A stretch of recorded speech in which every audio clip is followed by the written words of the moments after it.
Eu sou humano e, portanto, nada do que é humano me é estranho. Assim falava o poeta e dramaturgo romano Terêncio, e assim falo eu, Flávio Ricardo Vassoler, escritor, professor, youtuber e nômade, fiel como os pássaros migratórios. E hoje, em mais uma resenha de filme aqui no meu canal do YouTube, Flávio Ricardo Vassoler, eu trago para vocês uma discussão a respeito de uma verdadeira obra-prima. Crimes e Pecados, Crimes and Misdemeanors, do grande cineasta estadunidense Woody Allen. Esse filme que é inspirado no romance Crime e Castigo de Fyodor Dostoiévski e que ao mesmo tempo faz algumas atualizações da obra de Dostoiévski, repensando-a em termos das tensões que configuram a contemporaneidade. Então, para nós falarmos de Crimes e Pecados de Woody Allen, eu gostaria, sempre com o meu reloginho aqui em mãos, eu gostaria de contextualizar brevemente o romance Crime e Castigo de Dostoiévski, para vocês entenderem de quais premissas parte Woody Allen. Então vamos lá. Em Crime e Castigo, esse romance de 1866, de autoria do grande escritor russo Fyodor Dostoiévski, nós temos um jovem estudante, o Rodion Raskolnikov, que concebe que sua época, a época do naturalista inglês Charles Darwin, a época da Revolução Industrial, que essa época está exilando Deus da modernidade, está aniquilando Deus, está matando Deus. Daí Raskolnikov, concebendo a morte de Deus, vai também entender que se Deus não existe, tudo é permitido. Como um parente mais jovem do Raskolnikov, Ivan Karamazov, uma das grandes personagens do romance Os Irmãos Karamazov, vai entender.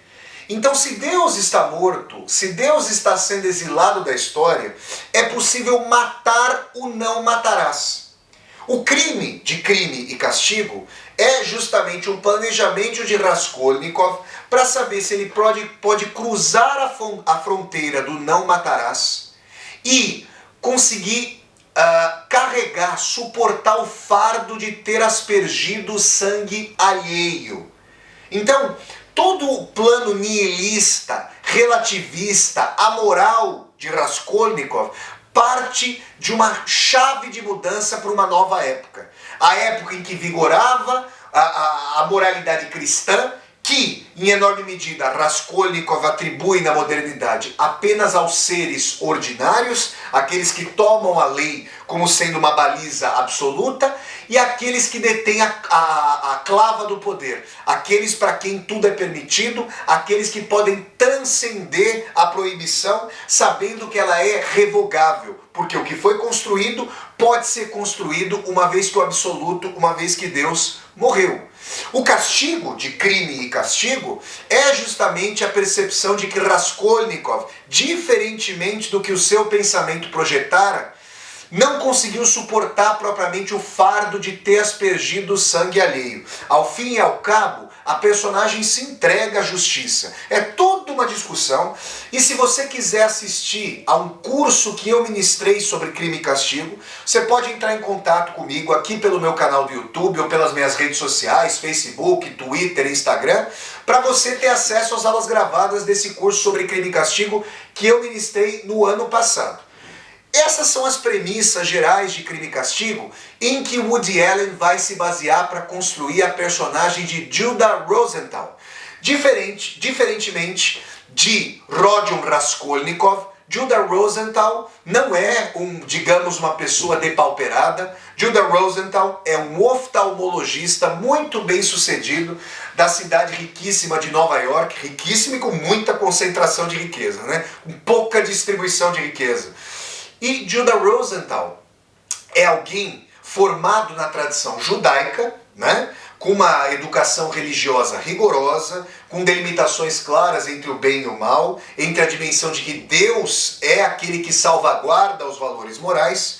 E no começo do filme ele está sendo ali homenageado por suas atitudes filantrópicas, por ter ali angariado muitos fundos para a construção de um hospital e tudo mais.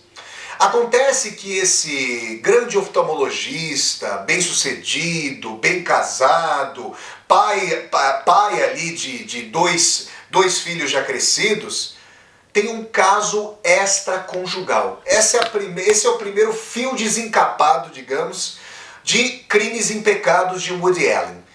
E nesse caso extraconjugal, chega um momento em que a namorada paralela de Judah Rosenthal se sente preterida.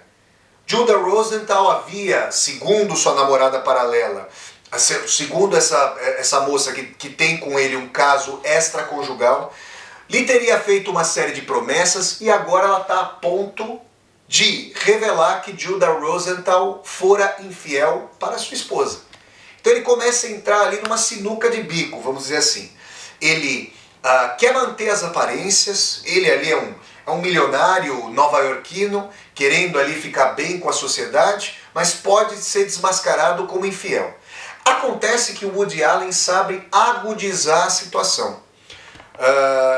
Ela, além de ameaçar contar para a esposa que Judah Rosenthal fora infiel, e eventualmente ele poderia correr o risco de perder o casamento, mas não seria, digamos, o maior dos males ser tido como infiel, ela também ameaça dizer ali para a sociedade médica e nova-iorquina que Judah Rosenthal havia se apoderado de certos valores das doações para cobrir algumas perdas que tivera. Ou seja, aí ele havia incorrido em corrupção e poderia ver a sua reputação destruída.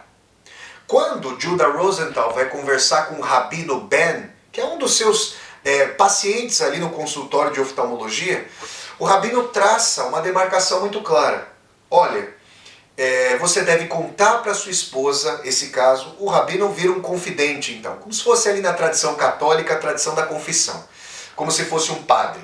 O Rabino diz que ele deveria contar para a esposa, torcer pela compreensão da esposa, entender o que havia acontecido de errado no casamento e torcer pelo melhor.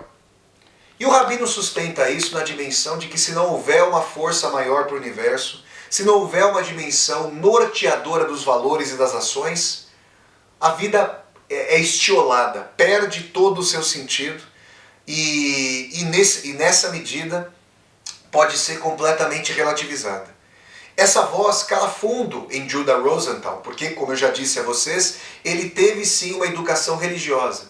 Como o Ocidente vem tendo, ao menos exteriormente, desde ali da força do judaico-cristianismo com a conversão de Constantino ao cristianismo e a transformação do cristianismo em religião oficial de Estado, depois se disseminando pelas coroas monárquicas e chegando a todo o Ocidente.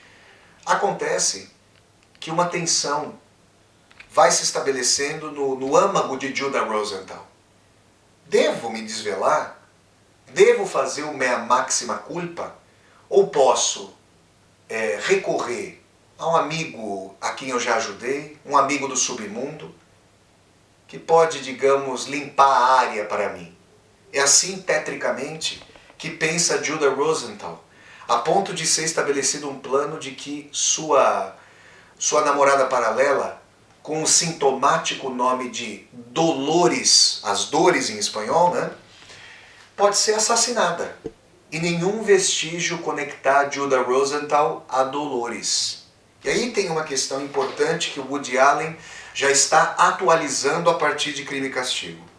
Em Crime e Castigo, Raskolnikov é ao mesmo tempo mentor do assassinato e executor do assassinato. Ele é aquele que entende como um para-raio o sentido para o qual a sua época nihilista se encaminha, só que ele vai empunhar o machado, ferir a senhora usurária, a Leona Ivanovna, rachando sua têmpora, matando-a, ouvindo o choro e o ranger de dentes. E mais, como a irmã de Leona Ivanovna tem o sumo azar de aparecer no local errado e na hora errada, ela precisa ser morta, como que numa queima de arquivo. Como é que alguém que cruzou a fronteira uma vez não poderia cruzá-la pela segunda vez para manter ali o seu caráter impune, o seu caráter incólume, para não ser pego pelas autoridades. Isso faz com que Raskolnikov sintetize em si as instâncias de planejamento e execução. Já em Crimes e Pecados, Woody Allen estabelece aquilo que eu vou chamar de divisão letal do trabalho, inclusive se aproveitando da enorme cisão de classes, da divisão de classes da sociedade capitalista ali nos Estados Unidos, com suma concentração de renda.